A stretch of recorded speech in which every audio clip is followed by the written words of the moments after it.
system, whatever, they are placed under a light that will help the body resolve that situation. Psychologically, we know that people that are deprived of, the full spectrum of light outside in the sun, and especially in the winter months, you get that seasonal affective disorder. So light has definite impacts on our mood, on painful conditions, wound healing, and just even, bodily processes, the physiology, like with the babies.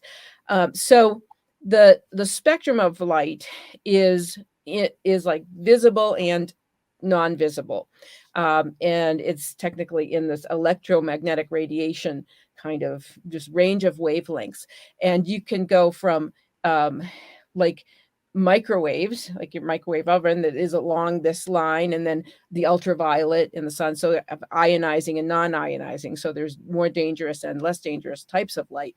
But the therapeutic light that we use with lasers and light emitting diodes, which is the main topic of our discussion, will they have a narrower range in which they operate. So the low end, well, now it's even expanding, but the visible light that has been used in these things, there's red mainly, and blue is coming along.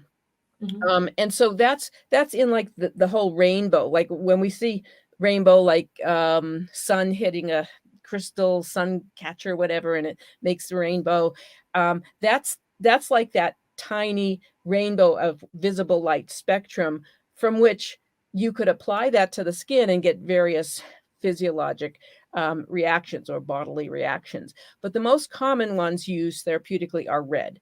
And then as you get longer in the light waves, then that light becomes invisible. And most people have probably heard of infrared. You can have infrared heat lamps. Well, that's a whole range of wavelengths that are beyond. So the wavelength is like this, but the longer they get, then you get out of the visible spectrum there. But just after red starts to disappear, that's called near infrared. And that's where some of the most effective machines that provide laser therapy, light therapy, that's the range that they're in, because that has a nice way of penetrating into some deeper tissues like the nerves and spinal cords that we want to help heal after